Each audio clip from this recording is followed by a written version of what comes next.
Tayo muna ay umawit sa Panginoon. Awitin natin kalimutin mo.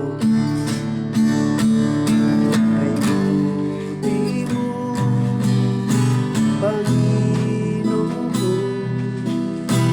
Dakila ka sa buhay ko. Sa labis na pag-ibig mo ay naligtas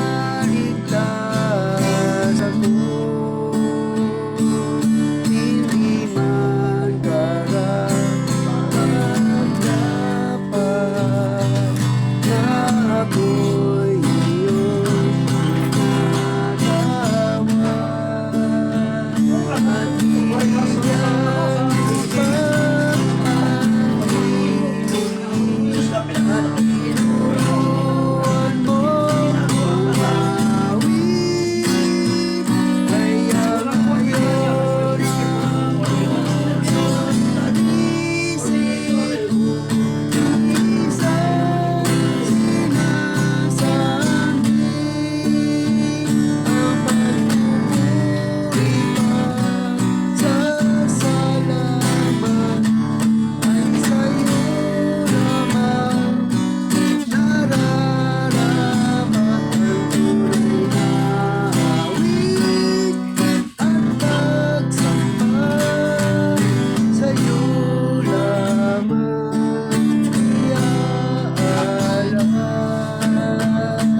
iyong nagawa.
At tayo po'y manalangin. Panginoon, sa mga oras po ito, Diyos, kami po ay narito upang patuloy muli na mag-aral ng iyong mga salita, Panginoon. At patuloy ka luwalatiin at dakilain ang dakilang pangalan, Panginoon, sa lugar po ito, Diyos. Sa lahat na narito, Lord, alam ko, God, ikaw po ang nagbigay sa kanila ng panahon o kaya time para makasama namin sa ganito pong gawain, O Diyos. At dalahin ko, Panginoon, na maging pagpapala ito sa buhay ng bawat sa amin, Panginoon, at maramdaman namin ang iyong presensya, ang iyong pagkalinga, Panginoon, sa bawat sa amin, at patuloy na pagbibigay sa amin ng lakas, pag-asa, at higit sa lahat, Panginoon, ay nandoon ang iyong protection sa buhay niyo po sa bawat sa amin na rito, Panginoon. Kaya, Lord, patuloy ka namin pupurihin, dadakilain ka namin, Panginoon, sa mga oras po ito, God. Tanggapin niyo po ang mga papuring awit na aming awitin sa mga oras po ito, Diyos, sa pangalan ni Jesus. Amen. Okay, tayo po yung awit sa Panginoon. Purihin po natin siya, dakilain po natin ating Diyos sa loob ng oras. Ang galing ng Panginoon. Ang galing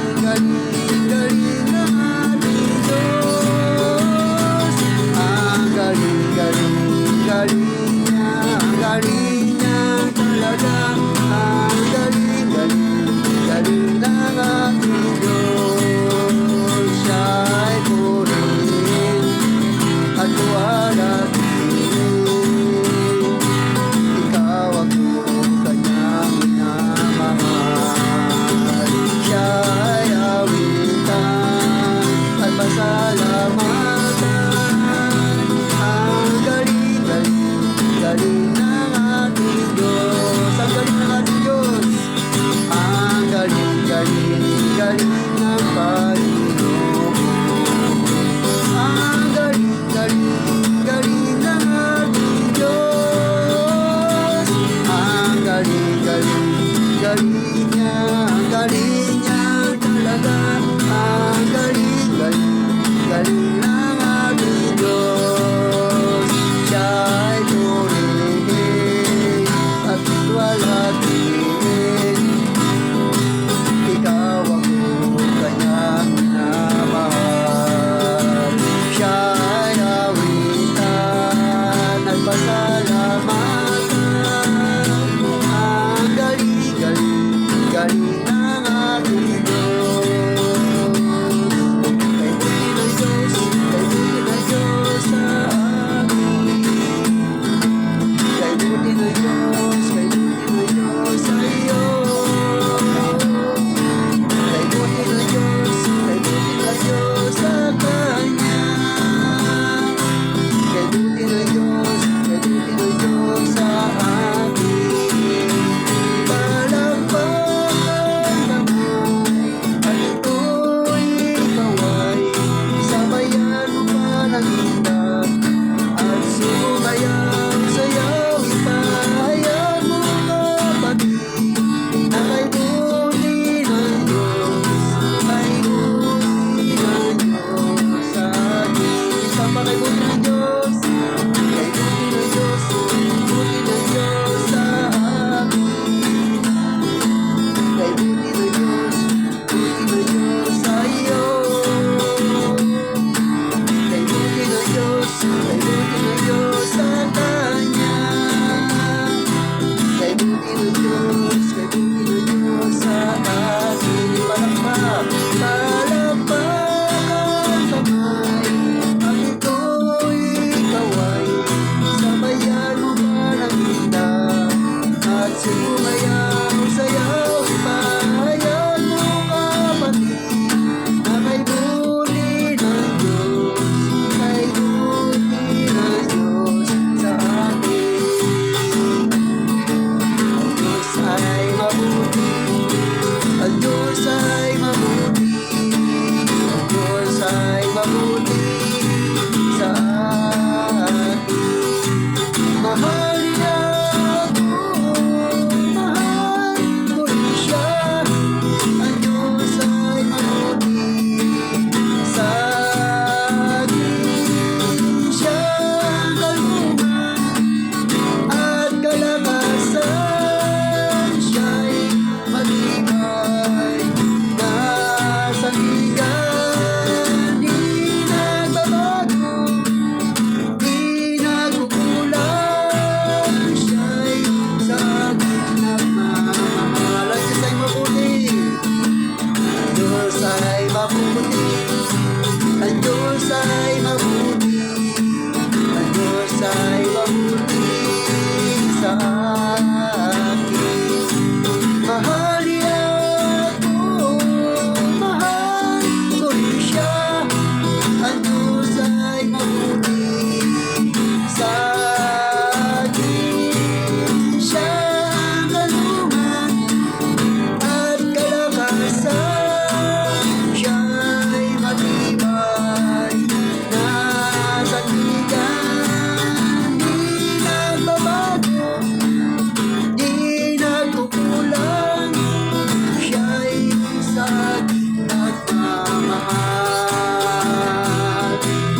Siya'y sa atin nagmamahal. Siya'y sa atin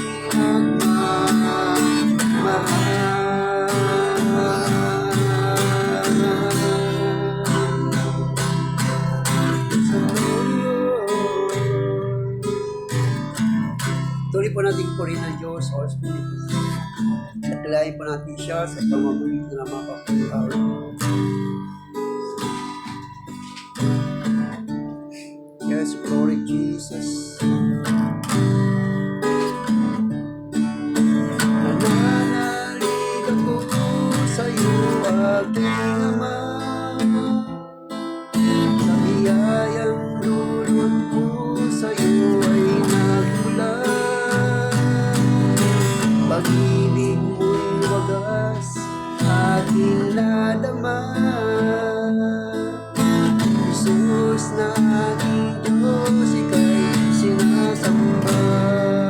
Minsan pa, nananalig ako sa'yo, aking Ama.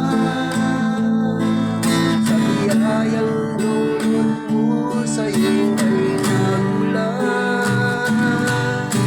Pag-ibig mo'y wagas, aking nadama. Jesus na aking Diyos, ika'y sinasamba. Hirap na buhay ko, di ko alintana.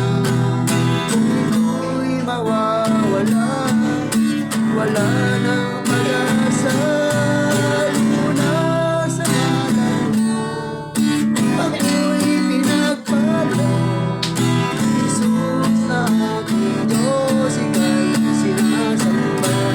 Hirap na buhay ko, hirap na buhay ko, di ko alintana. Kung ito'y mawawala, wala nang pag-asa. Ang alam mo, ako'y pinagpala. Jesus na aking Diyos, ika'y sinasamba.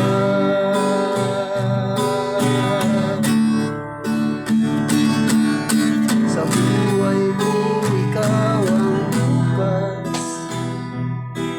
Sa lahat ng suliranin ko, ikaw ang siyang lunas. Sa puso ko, ikaw ang nais. Pag-ibig mo, Diyos, ukay tamis.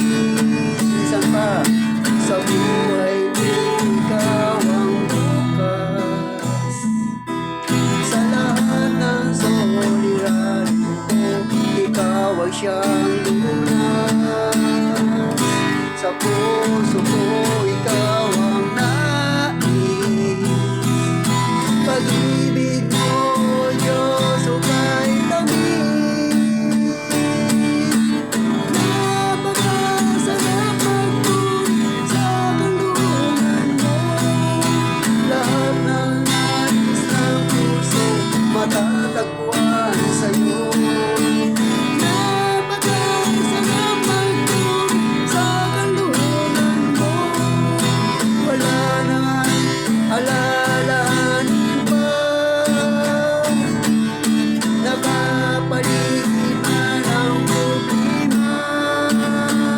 Basta't ikaw, basta't ikaw, basta't ikaw, O Diyos, ang kasama. Sa buhay ko, ikaw ang bukas. Sa lahat ng suliranin ko, ikaw ang siyang lunas. Sa puso ko, ikaw ang nais. Pag-ibig mo, Diyos, ukay tamis.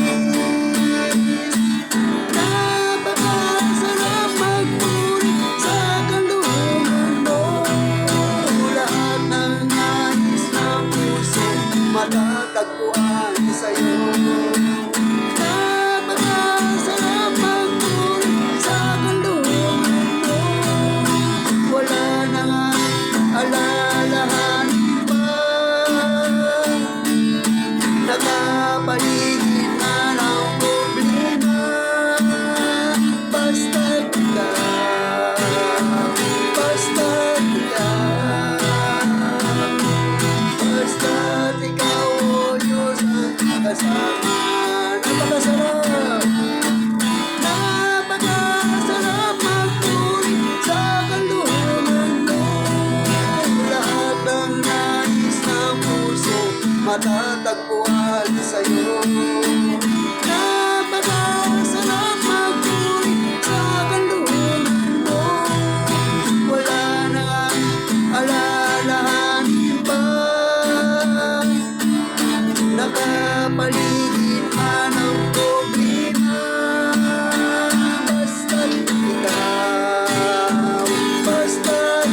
pumili kang kapag ibigay mo ang lahat, kulang ang buhay ko.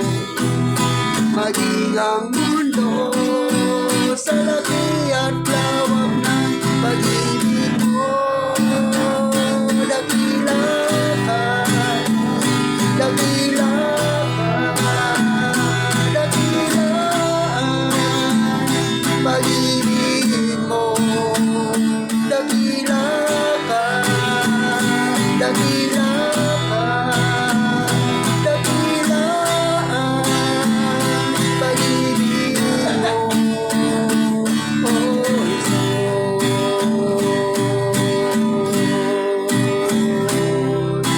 dakila ka, oh Diyos, muli ka, Lord.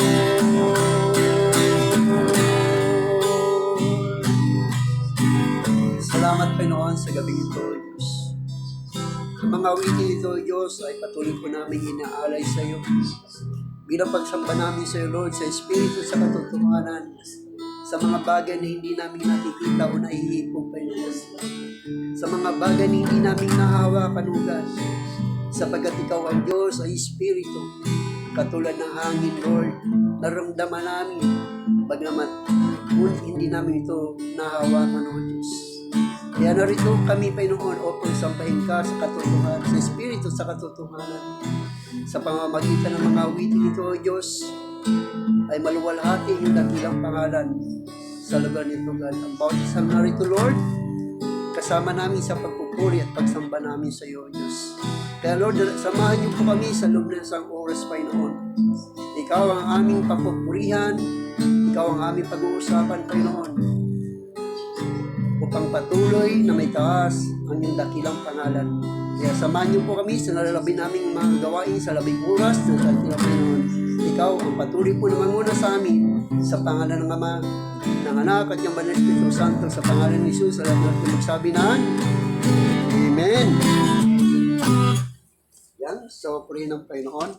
At so hindi po para parehas, may araw po na marami kami rito. Kasama sila Kagawad, no? Pagod sila sa araw ng Christmas party. Kaya sabi nga, hindi po hadlang ang marami man o kaunti. Kasi sabi si Jesus Christ, ang ating Panginoon Kristo may sabi, 2 man o 3 na nagkakatipon sa aking pangalan, ako ay nasa kanilang kalagitnaan. Naniniwala po ba tayo ron? Amen.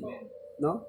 Sapagkat sabi ni Jesus Christ, siya ay namatay, sabi sa Biblia, si Kristo ay namatay sa laman at muling nabuhay sa Espiritu. So, ibig sabihin, bagamat hindi natin nakikita si Kristo sa ating kalagitnaan, ay manampalataya po tayo na siya ay nasa atin ngayon. Amen? So, ngayon, ay bago po tayo dumako sa salita po ng Diyos, ay baka gusto niyo muna magpasalamat sa Panginoon. Yan. Ay, Chairman, baka gusto niyo magpasalamat sa Diyos. Magpapasalamat ako sa Panginoon dahil buong isang taon, sasabay ko na isang taon talaga. Although daming dumaan pero kumapit ako sa Panginoon. Kasi hindi magaganap lang ang bagay kung wala siya sa buhay ko. Amen. Kaya salamat talaga, hindi ko kayang tumbasan, hindi ko kayang ano man nakikita ko sa mundo dito, alas siya gumawa. Pero salamat talaga sa Panginoon dahil ay ibabalik lang natin sa Kanya pasasalamat, di ba? Amen. Kasi 12 buwan, nandun yung kamatan niya, nandun yung kanyang pag-ibig niya sa atin, hindi tayo iniwan, hindi tayo pinabayaan, although may problema, pero alam ng Diyos na ibibigay niya sa atin ang kaya natin. Kaya salamat sa Panginoon dahil sa bawat pamilya ko, nagpapasalamat ako sa barangay, sa mga residente dito, kung hindi kung sila kayang abutin, pero dinadalangin ko sa Panginoon na kayo na pong bahala sa kanila. Kung ano mga salita nila, Panginoon, igit kang nakakaalam. Hindi ako pwede magsinungaling sa iyo, pero igit kang nakakaalam. Kaya pinagkakatiwala ko po sa Panginoon. Nagpapasalamat po ako sa Kanya kasi meron akong Diyos sa buhay ko eh. Kung wala akong Diyos sa buhay ko, ewan ko. Yung mga tuliksa ako, mga bagay na narinig ko. Hindi ako perfecto, pero pinipilit ko. Sabi ko sa Lord, Lord, anak mo ko eh. Amen. Amen. Alam ko na hindi mo ko iiwanan eh. Daming bagay. Kaya salamat po sa Panginoon sa loob ng 12 buwan. Nandun siya, hindi niya ako iniwan. Hindi niya, akala ko siyang nanay, tatay, higit pa Amen. na ginawa niya sa akin. Kaya salamat po sa Panginoon. Thank you, Lord. Wala na akong masabi sa Panginoon sa lahat ng ginawa niya. Sa mong araw-araw ginagawa namin dito, sa mga residente nga, hindi po ako nagkukulang sa mga residente ko, pinapadalangin ko po sila. Pero yung iba talaga, may kasalita. Binigay ko sa Lord yun eh. Hindi ko na dapat, masaktan ako eh. Amen. Wala akong dapat alam ng Diyos kung gaano ko sila minahal. Kaya salamat po sa Panginoon. Thank you, Lord. Thank you, Lord. Amen. No? Purihin ng Diyos sa buhay ng ating chairman. No? So wala po tayong maibibigay sa Lord kundi pasalamat lang. Kasi nga, ano pa ibibigay natin kay Lord? Lahat ng bagay na narito sa Diyos yan. No? Kumbaga sa hindi natin pwede angkinin yan at ibigay natin sa Lord. Wala tayong maibibigay po sa Diyos, kundi yung pasasalamat natin sa Kanya na kumbaga sa ano ay kumikilo siya sa buhay natin, bagamat hindi po natin siya nakikita. No? So, yeah, may pang gusto magpasalamat sa Panginoon? Ako naman, nagpapasalamat ako sa Panginoon kasi sa araw na to, parang talagang pilit na magbaba ako rito. Para kung magdadalawin dito si Chairman. So, parang yun pala ay Lunes ngayon at andito may salita ng Diyos na makarinig na naman ako lisa sa salita ng Diyos. Dahil sa dami-dami ng dinaanan kong problema, talagang sa Kanya kumakapit. Hindi ako bumibitaw lahat ng pagsubok at sabi ko, hanggat kasama kita, kaya ko lahat to. Kaya nagpapasalamat ako sa Panginoon na ito, kinayag na naman yung paa ko para makarating dito makapagkinig ng salita ng Diyos. Kaya nagpapasalamat ako sa Diyos. Amen. So, purihin ng Diyos, no? Kay Kagawan Gaga. Na, napakabuti talaga ng Diyos. Ang Diyos, hindi po siya namimili. Mayaman ka man o mahirap, milyonaryo ka man o hindi. Ang Diyos, ang tingin sa atin ng Diyos ay pantay-pantay po yan, no? Dahil lahat po ng bagay ay gusto ng Panginoon na lagi tayo magpasalamat sa Kanya, magpakumbaba. Kasi kapag hindi tayo nagpapasalamat sa Kanya, parang sinasabi natin lahat ng bagay, kaya ko eh. Hindi ko na kailangan ng Diyos. Kasi kaya ko naman. Hindi natin kaya, Tama? hindi natin ito sa Pero kung lagi ka nagpapasalamat sa Kanya, nagpapatunay lang na lahat ng ginagawa mo ay kundi dahil sa Diyos. Na pagtatagumpayin mo ang lahat ng bagay dahil sa Diyos. Kasi ang Diyos ang bibigay sa atin ng lakas. Ang Diyos ang bibigay sa atin ng buhay. Kasi pag kinuha ng Diyos ang lakas mo, wala ka nang magagawa sa buhay. No? Kumbaga sa lahat ng bagay ay nasa Kanya. Kaya ang dapat natin gawin lagi magpasalamat. Kasi yan lang, subukan mo magpasalamat sa isang tao. Ano mararamdaman mo? Regalo ka lang maliit na bagay, mararamdaman yung pag-ibig. Maramdaman mo na eh. Yung magpasalamat sa isang tao, maramdaman mo yung saya ng punoy. Napakasaya naman, no? Napakasaya ng pakiramdam na pinasasalamatan ka ng tao na binigyan mo siya ng mabuting bagay. At ang sukli niya ay pasalamat lang. Kasi wala naman siya may bibigay sa iyo. Ikaw mayroon ka may bibigay sa kanya, pero siya wala siyang may bibigay sa iyo. Ang tanging may bibigay lang niya sa iyo, yung pasasalamat. At malaking bagay yun. Na kapag napakinggan natin yun, ang puso natin na nagkakaroon ng kagalakan. So, ganun din ang Diyos. Kapag nagpapasalamat tayo sa Kanya, nagagalak po ang Diyos. Kasi alam niya na lihim siyang gumagawa sa buhay mo. Lahat ng ginagawa mo, lihim siyang gumagawa. Although na hinahayaan ka niya para gawin nyo, pero pag hindi mo na kaya, siya nang gumagawa para sa iyo. No? Hindi mo lang alam yon. Pero may mga bagay na hindi mo kayang gawin na siya lang nakagagawa nun. At yun ay makikita mo, bakit nagawa to? Bakit nang nangyari to? Kasi nga, mayroong tumutulong siya. Dahil nga bakit? Nagpapasalamat ka sa Kanya. Kaya ba, bakit siya magpasalamat sa Panginoon? Salamat sa Panginoon na binigyan pa ito ng buhay. Amen. Na doktor ako. Bakit? Hindi ko ako naka-report kay Madam. Dahil wala po akong trabaho. Ngayon na medyo malakas na. Salamat ng Diyos na Nabigyan rin ako ng trabaho. Ay, ano nito yun. Yun lang po. Amen, no? So, purihin ng Diyos, no? Tunay nga na, hallelujah. Malaking bagay ang magpasalamat. Ikaw, Ting, bago siya magpasalamat sa Panginoon. Ako naman, magpapasalamat ako sa Panginoon. Sige, sige. Yung isang tao Binigyan mo, mo ako ng yan lang buhay at pumasok, ha? lakas. Yan ang tayo ngayon. Pero, kung paano Kahit tumango, anong problema, Tutulungan na po sa kanya. lumapit ka lang sa yan Panginoon. ang kasi yung mga kasi padukto na. Away pa lang dyan. Sa kanya lang itong araw. Ayan, Hindi ayan. lang ako masasabi. Kasi nandiyan na siya. Amen, no? So, yan. So, salamat. At ngayon po ay darako na po tayo sa salita ng Diyos. Kunting oras na lang to, no? Alas 7, tapos na po tayo. Kasi nga, 1 hour lang po yung ating pong gawain. Kasi pag lumampas po tayo, malaking babayaran natin. Sige, sige, sige. Okay lang, no? Merry Christmas. So, kumbaga sa sinasanay natin na sa loob ng isang oras ay matapos ang ating Siya lang pong mag-guide, madam. Yung mga gawain Bukas na lang bahala na. patungkol sa gawain ng ating Panginoon. Hindi po tayo lumalampas doon kasi nga Gawin na lang bukas yun para matapos na yun. yan. sabi ko lang, isa 1 meter naman dugtong yun. Sige na, gawin nyo na bukas. So yun, no? At darako tayo ngayon sa salita ng Diyos. Ang ating pong pag-aaralan ngayon ay tinatawag na soteriology. No? Yung soteriology sa pag-aaral sa theology, ang ibig po sabihin nito ay pag-aaral patungkol sa doktrina ng kaligtasan. No? Soteriology. Yung doktrina ng kaligtasan. So tinatalakay ng soteriology kung paano tinitiyak ng kamatayan ni Kristo ang kaligtasan ng mga naniniwala. No? Tinitiyak ang kaligtasan ng kamatayan ni Kristo sa mga taong sumasampalataya sa Kanya. No?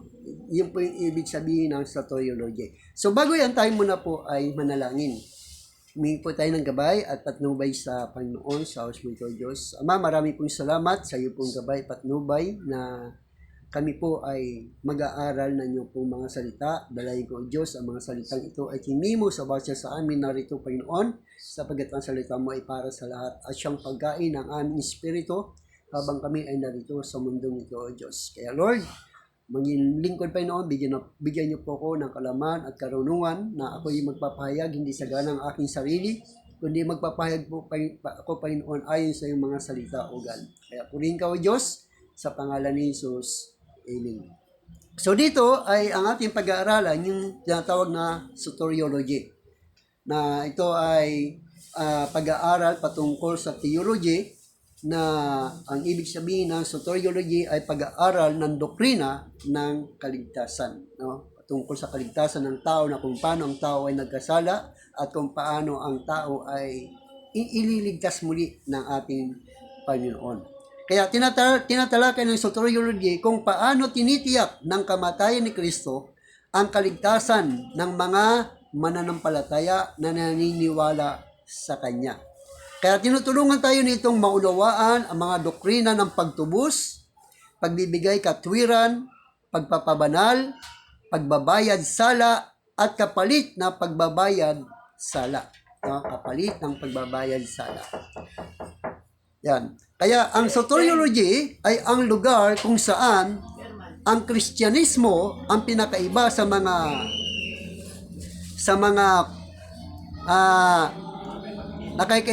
nakakaiba sa ibang mga reliyon na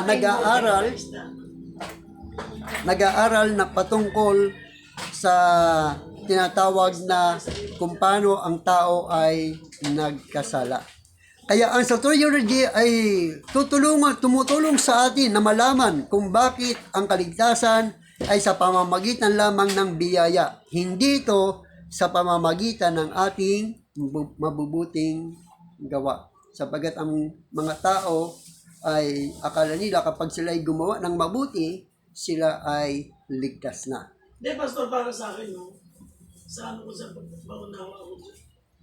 Kasi kung wala kang Diyos, hindi mo magagawa yun. Yes. Kaya mo nagawa yun, may Diyos ka, may conviction ng Panginoon. Tao tayo, Pastor, eh. Amen. Pag ikaw may conviction, meron kang ano ng Panginoon, hindi naman sinabing tulong na nakakaligtas yung gusto mong gawin eh. Para share mo yun eh. Hindi po ka ng Panginoon. Basta yan ang ano ko na pagkaintindi ko. No? So doon pinakikita kasi maraming mga tao gumagawa ng mabuti. Pero hindi sila naniniwala kay Kristo. Pero naniniwala sila ay ligtas na. Sa pamamagitan ng paggawa ng mabuti. Hindi yata eh. No? Pero hindi yon ang nagiging batayan para ang tao ay maligtas. Importante, Yan. tanggapin mo si Kristo Yan. sa buhay mo at gumawa ka ng mabuti. Yan. Kasi pag tinanggap mo si Kristo sa buhay, nandun na eh. Yes. Pagkat nandun na yung sahog. Kaya sinabi nga ni Jesus Christ, kung anong puno, ay siyang bunga. Hindi pwede mamunga ng santong bayabas. Ang bayabas. Ibig sabihin, pinakikita doon, kapag hindi ka nagkaroon ng pananalig at panampalataya kay Kristo, hindi ka makagawa ng mabuti sa iyong kapwa. Kasi nga, ang kabutihan ay nanggagaling ito kay Kristo. Hindi ito nanggagaling sa ating kaisipan, kaalaman at karunungan, kundi ang kabutihan ay nanggagaling kay Kristo. Kaya ang paggawa ng mabuti kapag ikaw'y naglilingkod kay Kristo. Amen. Pero pag hindi ka naglilingkod kay Kristo, gumagawa ka ng mabuti, hindi yun sa kalooban ng Diyos, kundi sa kalooban mo lang. Para makita ng kapitbahay mo na ikaw ay mabuti. Kaya kapag namatay ka, ligtas ka. Dahil nga, Pagpapakitang tao lang yun eh. yan, pakitang tao. No? Puso. Wala sa puso. Kaya, sinabi rito, ang tinuturo ng soteriology ay ang kaligtasan ay hindi ito sa pamamagitan ng ating mga mabubuting gawa. Kundi ang ating kaligtasan, ito ay nagmumula sa biyaya ng Diyos sa pamamagitan ng ating pananalig at panampalataya kay Kristo. Bakit? Sa John 3:16, gaya na lamang ang pag-ibig ng Diyos sa sanlibutan, kaya binigay niya kanyang bugtong na anak upang ang sinuman sumampalataya sa kanya ay hindi mapahamak kundi magkaroon ng buhay na walang hanggan. Kaya doon ipinakikita na hindi ka maliligtas sa pamamagitan ng iyong mabubuting gawa kung wala kang pananalig at panampalataya kay Kristo. No? So doon pinakikita at itinuturo ng soteriology, ayon sa Ephesians chapter 2, verse 8 hanggang 10, ang sabi niya po ay ganito, sapagkat dahil sa kagandang loob ng Diyos, kayo ay naligtas sa pamamagitan ng panampalataya.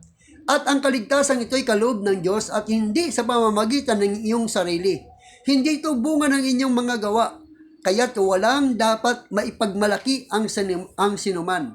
Sapagkat tayo'y nilalang ng Diyos, nilikha sa pamamagitan ni Kristo Jesus, upang iukol natin ang ating buhay sa paggawa ng mabuti. Iyan ang layunin pinili ng Diyos para sa atin noong una pa man. So doon ay pinakikita ng Biblia, hindi sapat ang paggawa mo ng mabuti para ikaw ay maligtas, para ikaw pupunta sa langit. No? Kasi maraming mga tao gumagawa ng mabuti, wala naman sa puso nila si Kristo. Wala naman silang pananalig at panampalataya kay Kristo. Pero, ang kanilang paniniwala, kapag sila'y gumawa ng mabuti, sila ay maliligtas. Sila ay maliligtas. Kaya ang kaligtasan natin ay sa pamamagitan lamang ng pananampalataya kay Kristo. No? Sa pamamagitan lamang ng ating pananampalataya kay Kristo, hindi ito sa pamamagitan ng ating mabubuting gawa. Kaya dapat na wala tayong maipagmalaki sa Diyos na dahil sa ating pagbibigay sa ating kapwa, ligtas na tayo. Ay paano yung mga mahirap? Walang maibigay. Hindi Kaya sila mas tabi ligtas. puso mo.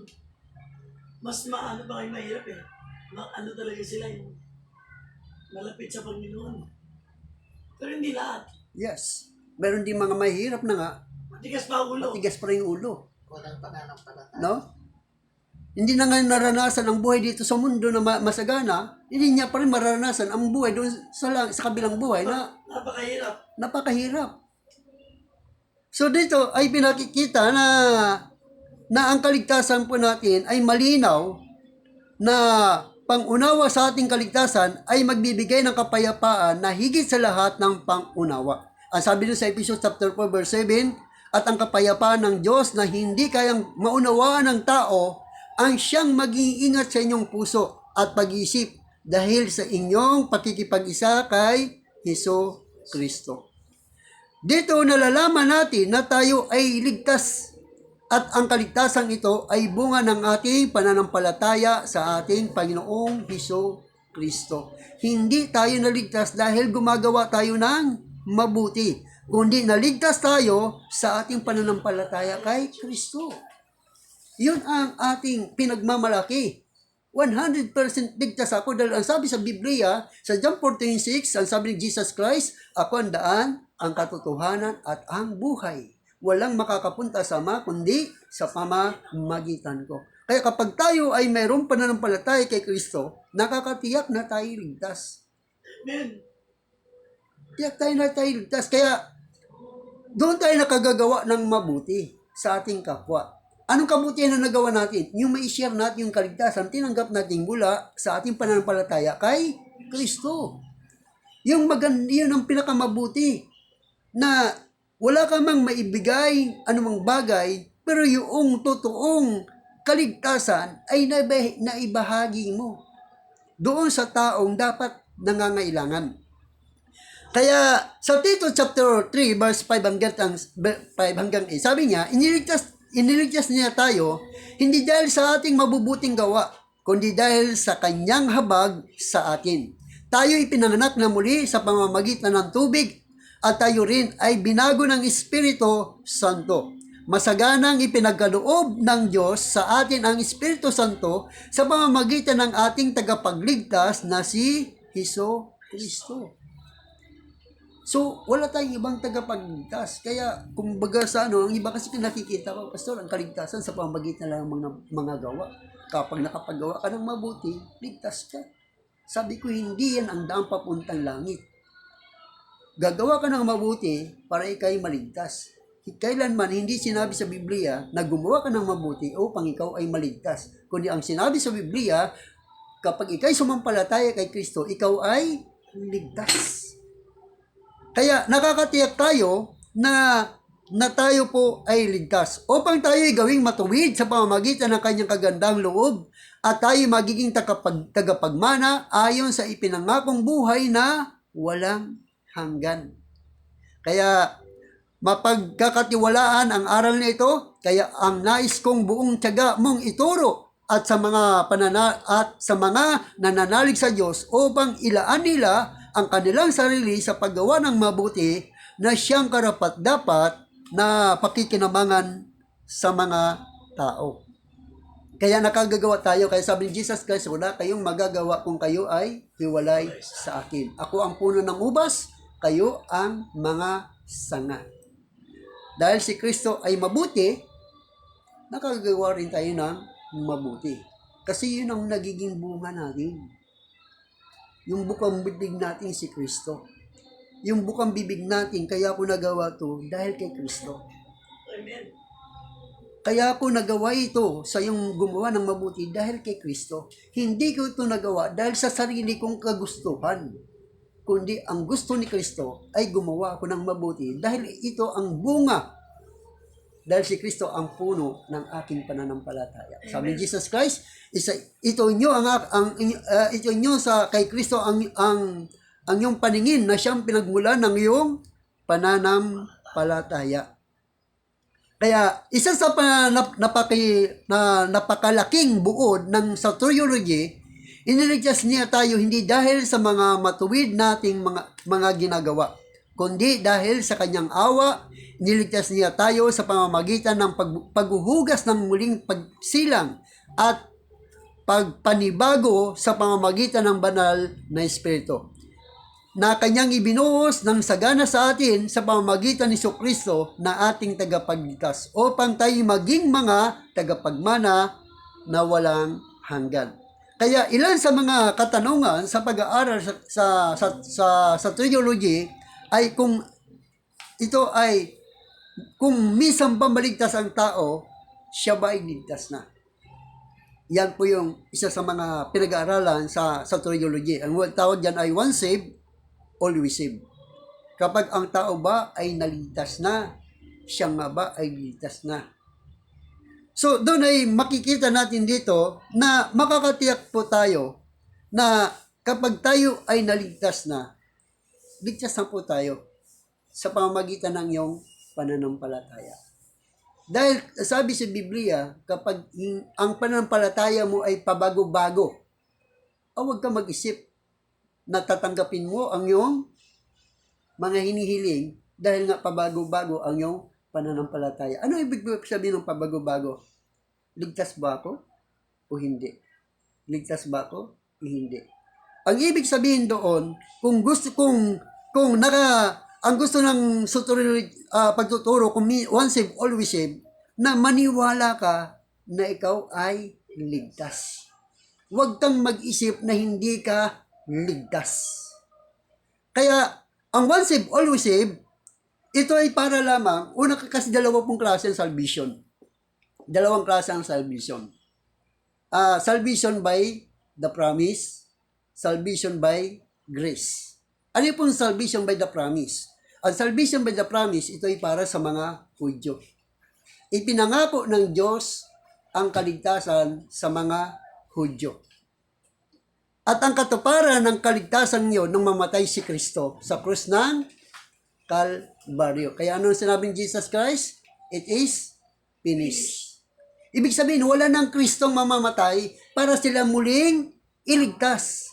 Kaya doon makikita natin yung once saved, always saved, para doon sa mga Hudyo.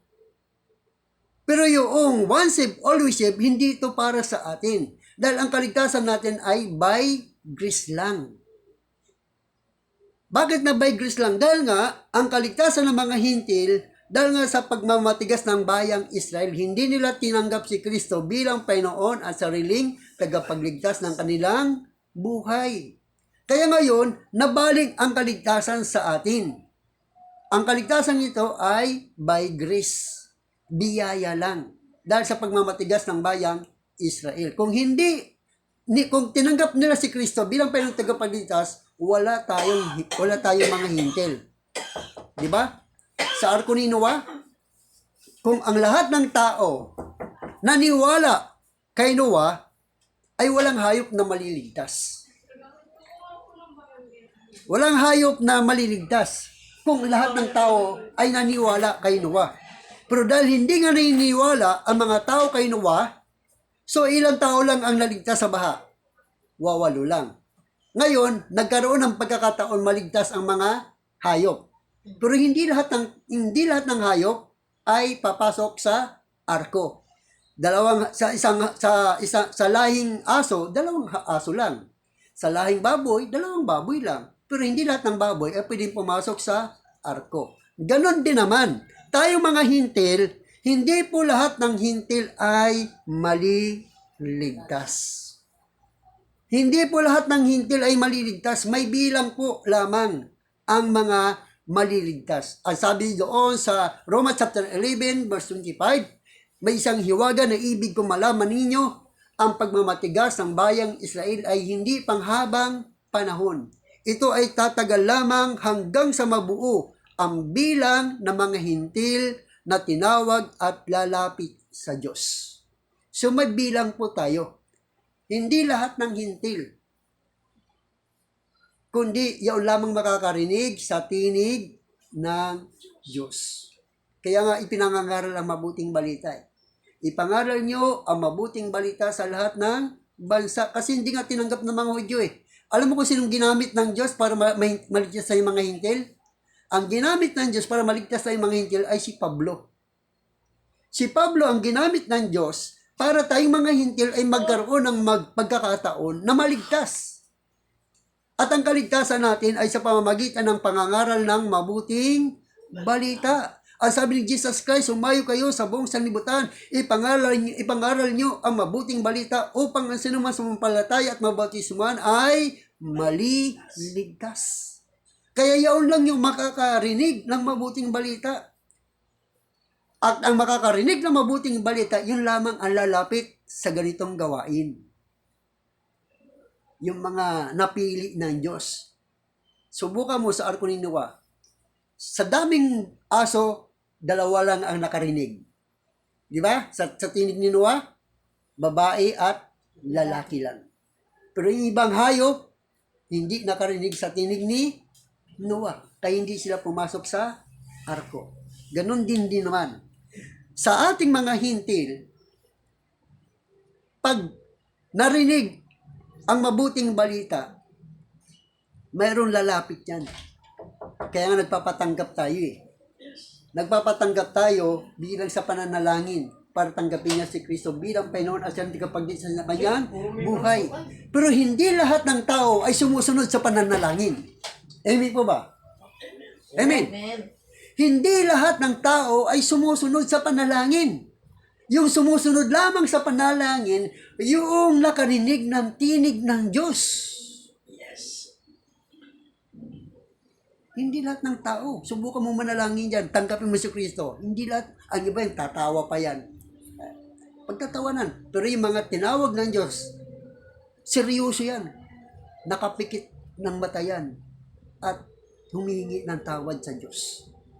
Kaya sinabi ni Jesus Christ, maluwang ang daan patungo sa kapahamakan, ngunit makipot ang daan patungo sa buhay na walang hanggan, at kakaunti lamang ang nakakasumpong nito. Kaunti lang. Kasi nga, ang salita ng Diyos, ito ay lihim na ipinahayag sa mga taong hindi tinawag ng Diyos. At ang makakarinig lamang nito, yung mga taong pinili at tinawag ng Diyos. Kaya nga, mapalad, kaya nga sa aking paglilingkod sa Panginoon, maniwala man kayo sa hindi okay lang. Kasi nga, ang kaligtasan naman ay nanggagaling sa Diyos. Ang trabaho ko lang ay magpahayag ng mabuting balita. Kung kayo ay makakarinig ng mabuting balita, salamat, sapagkat isa kayo sa mga napili ng Diyos para mabuo ang bilang ng mga hintil. Kasi kapag pag nabuo na ng bilang ng mga hintil, wala nang mangangaral ng mabuting balita. Sapagkat ang kapangyarihan ng mabuting balita ay magligtas ng mga hintil na tinawag ng Diyos. Matutupad ang hula ni Propeta Amos sa aklat ng Amos. Ito yung ipinahayag ng banal na kasulatan na sinasabi ng Biblia na sa aklat ng Amos ay darating ang araw na kapag nabuo na ang bilang ng mga hintil, wala na pong mangangaral ng mabuting balita. Kasi nga ang kapangyarihan ng salita ng Diyos magligtas ng mga hintil para mabuo ang bilang. Amos chapter 8 verse 11 to 12. Ito ang sinasabi ng banal na kasulatan. Na darating ang araw, kapag buo na ang bilang ng mga hintil, wala na pong mangangaral ng mabuting balita. Ang sabi niya po ganito, sinabi ng Panginoong Yahweh, darating din ang araw na pairaling ko sa lupain ang tagutom.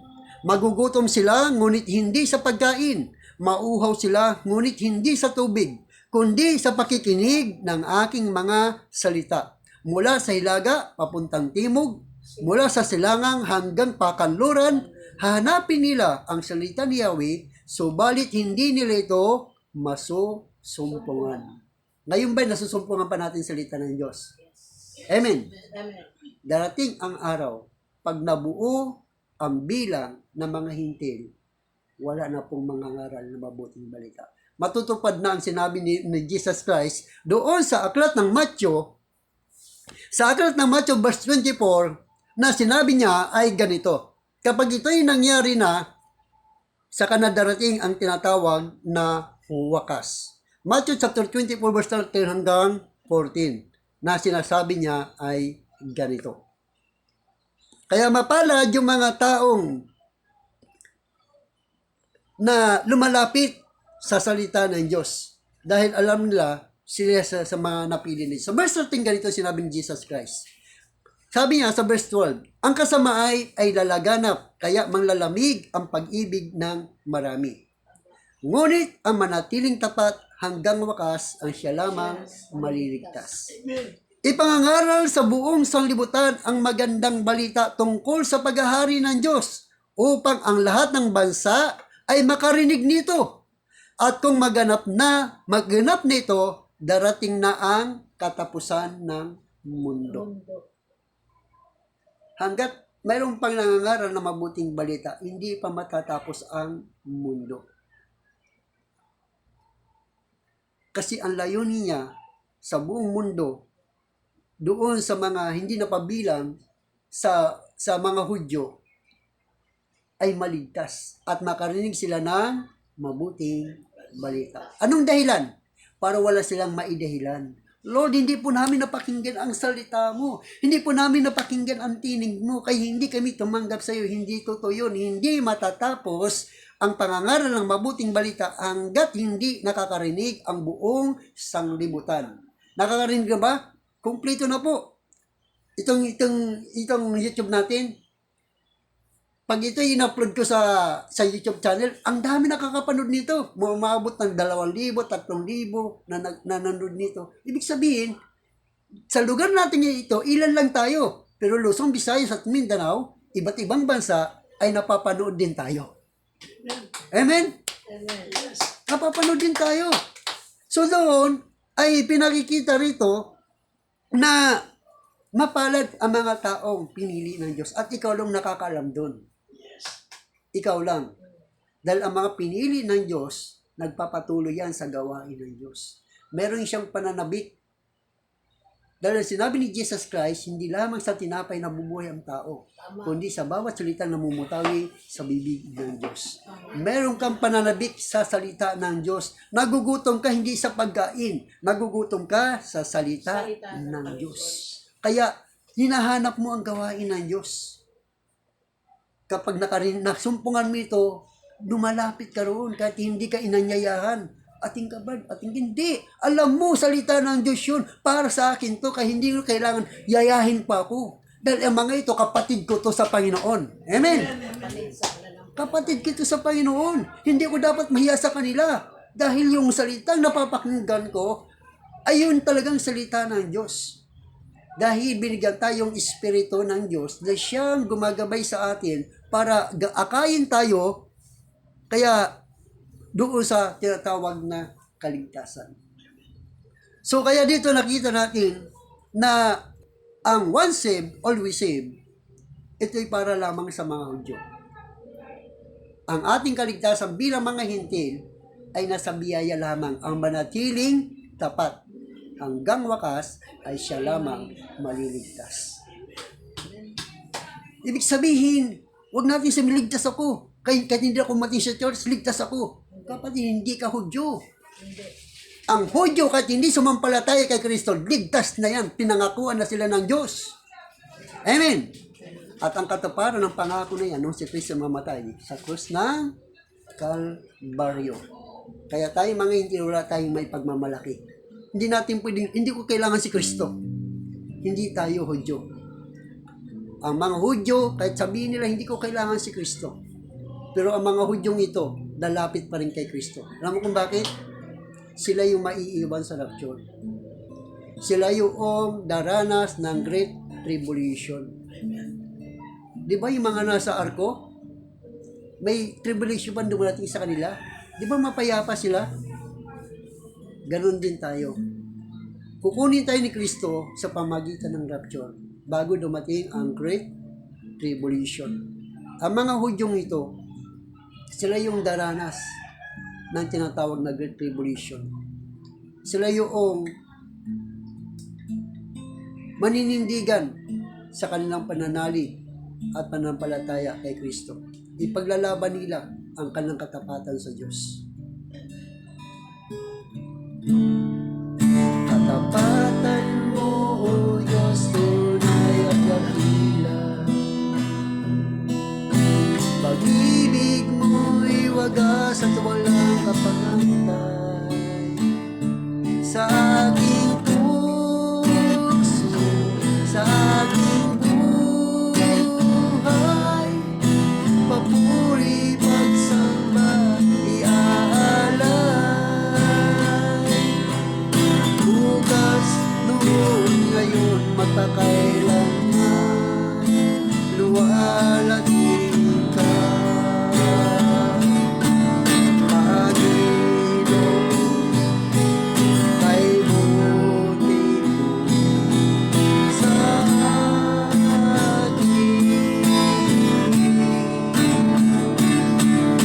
Ikaw lang ang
dakilang Ama makapangyarihan sa lahat.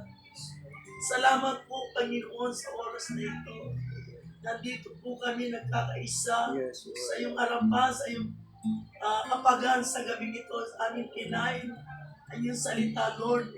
Isang panibagong pag-aaral at maunawaan namin, O Diyos, ano yung po yung mga salita, Lord, na mapakain namin ang aming mga sarili, Panginoon. Napakaalaga po, O Diyos. Tunay, Panginoon, na ang aming tagapagsalita, ginamit mo po siya, Panginoon. Salamat po, Panginoon, sa gabing ito na tunay na ikaw lamang, Panginoon, ang aming pinasasalamatan sa buhay namin, O Diyos. Hindi kayang sino man tao, sino man mga bagay na higit ka, Panginoon. Kaya, O Diyos, salamat po sa oras dito, Lord. Hindi namin kayang tumbasan lahat ng ginawa mo sa bawat buhay namin, Panginoon. At sa iyong mga salita, napakaalaga, Lord. Tunay na pa. Bigyan niyo rin po kami ng karunungan Yes, at Lord. ang lahat ng bagay ay sinabi mo sa iyong salita. Hindi mo kami iwan, hindi mo kami pababayaan, Panginoon. Dakila ka sa buhay namin, Panginoon. Salamat po, Ama. Ang bawat pamilya namin, Panginoon, kung Yes. saan man sila ngayon, Lord, Yes, itinataas ko po sila sa iyo, Panginoon. Ingatan mo po ang bawat pamilya namin, Panginoon. Salamat po, Ama. Pinupuri ka namin, pinasasalamatan ka namin sa gabing ito, na aming pagkatapos ng pag-aaral ng anyong salita. Salamat po sa iyo, Panginoon. Thank you, Jesus. Thank you, Lord. Amen. Amen. God bless po. Maraming salamat. Tapos na po tayo. Kahit mo na kay Pastor, Sige. nasa natin si Pepe na wala? Ito si Pepe. Pepe, yung mga turbo. Ay, may sabat pa plato mo ginagawa si Pastor. Ako kasi. Hindi mga turbo ka naman tayo. Ano bang kailangan mo doon? Ano bang hindi mo na doon? Hindi mo na sila ito na kailangan. Bumili ka muna. Hindi ka kay Chairman. Marami ba sila doon? Ano bang hindi ko na